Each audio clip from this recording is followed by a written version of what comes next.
Ini ada dokumen yang harus dilihat. Bani Jawi itu orang Jawa. Ringkasnya begini, orang Jawa itu tidak bisa dipisahkan dari Islam.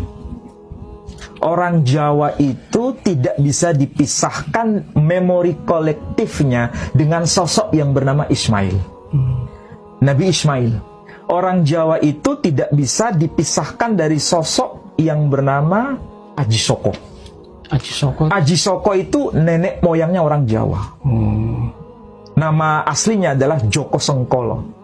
Disebut dengan nama populer Aji Soko. Aji Soko. Dan ternyata kalau kita lihat manuskrip ya, baik itu di Jawa, di Madura, di Sunda, itu mengenal tokoh yang bernama Aji Soko atau Aji Saka. Artinya itu memori kolektif. Memori kolektif itu berarti diwariskan dari satu generasi ke generasi berikutnya, dan itu sifatnya apa? Pewarisan antar generasi. Dan itu melintas batas zaman. Dan ini kebetulan sudah dicetak ya. Nah sekarang mungkin saya harus bicara lebih awal dulu. Siapa penulisnya? Penulisnya itu adalah siapa? Ki Bagus Burhan. Nama julukannya Ronggo Warsito. Ronggo Warsito. Jadi nama julukannya itu Ronggo Warsito. Ronggo Warsito itu lahir tahun 1802, wafatnya 1873 Masehi. Catat baik-baik. Wafat tahun 1873 Masehi. Ronggo Warsito, penulis Serat Paramayogo, itu wafat tahun 1873 Masehi. Pertanyaannya sekarang, siapa itu Ronggo Warsito? Nah, sekarang saya tunjukkan. Ronggo Warsito itu nama aslinya adalah Ki Bagus Burhan. Ini murid langsung dari Kiai Kasan Besari, pemimpin pondok pesantren Tegal Sari. Dan itu tersohor pada masa Belanda. Ya, pada masa Belanda tersohor. Ini kebanyakan para kiai itu jebolan dari sana. Dan kalau dirunut nasabnya, Ki Bagus Burhan atau Ronggo Warsito itu putra dari Yosodipuro. Yosodipuro itu juga pujangga Surakarta, sama dengan Ronggo Warsito. Pujangga Ronggo Warsito ini juga keturunan dari pujangga Yosodipuro I, keturunan dari Yosodipuro II, dan dia nasabnya itu nyambung sampai ke Joko Tingkir, alias nama bekennya disebut dengan Sultan Hadiwijoyo. Ya, siapa itu Sultan Hadiwijoyo? Itu ternyata nasabnya itu urutan ke-23 dari Kanjeng Nabi Muhammad Sallallahu Alaihi Wasallam. Joko Tingkir itu ya? Iya. Jadi ini nasabnya jelas dan ada catatan keluarga. Tapi namanya Jawa ya? Namanya Jawa. Nama Arabnya nggak muncul di sini. Joko Tingkir. Namanya dikenal dengan sebutan Joko Tingkir. Jadi sekali lagi, ini menarik kalau dirunut ya. Dan kalau kita baca di teksnya ini, teks karya dari Ronggo Warsito. Kebetulan ini yang sudah dicetak. Kalau manuskripnya saya nggak punya. Manuskripnya itu tersimpan di perpustakaan besar, bahkan tersimpan di Leiden, di Belanda. Tetapi yang sudah dicetak, dan ini dicetak pada masa Belanda.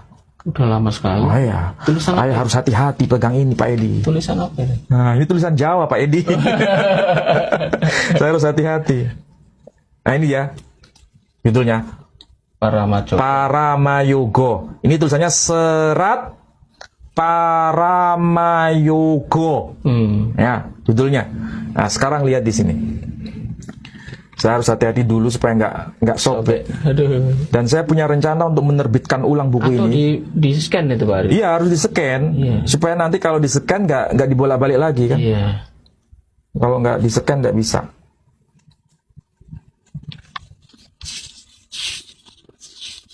Nah, apa yang tertulis di sini?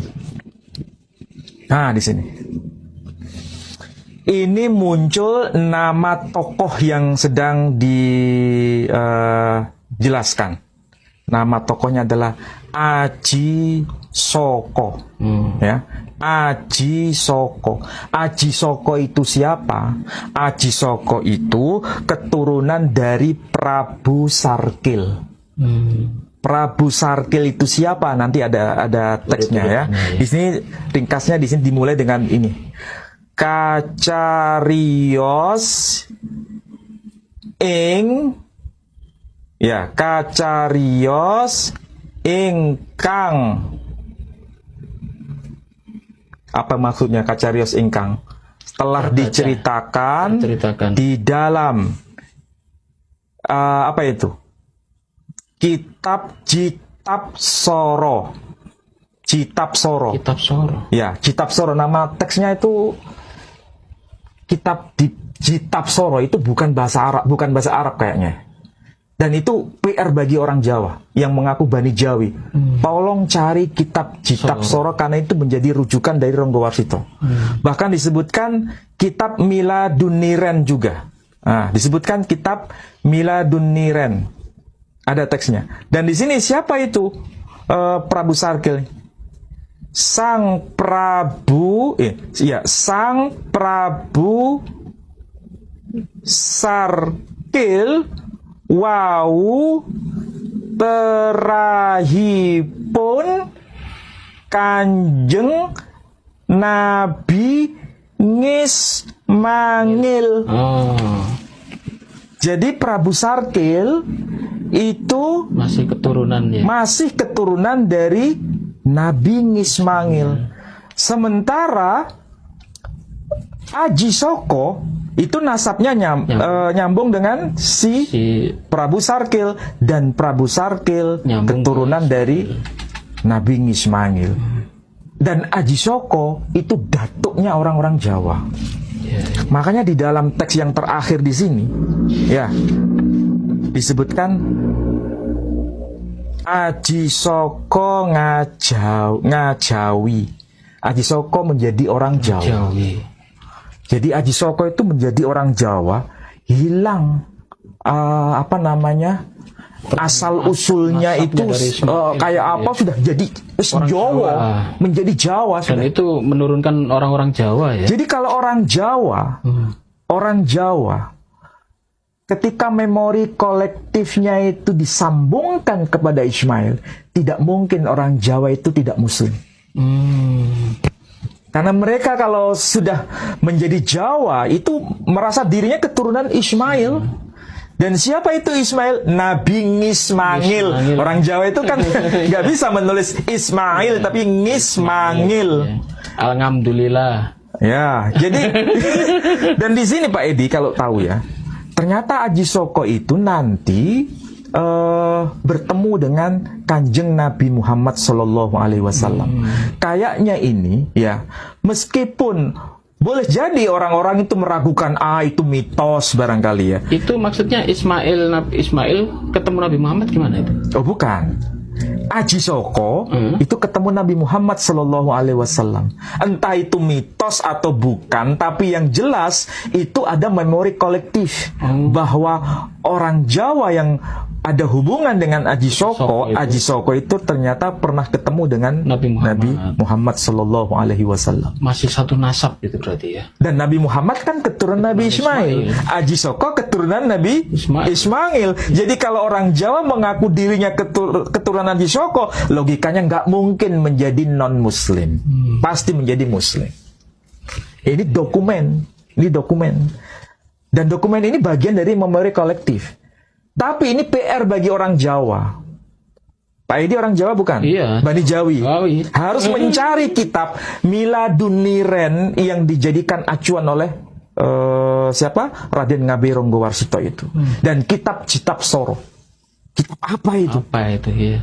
Dan ini ada clue sebetulnya. Ada semacam tanda.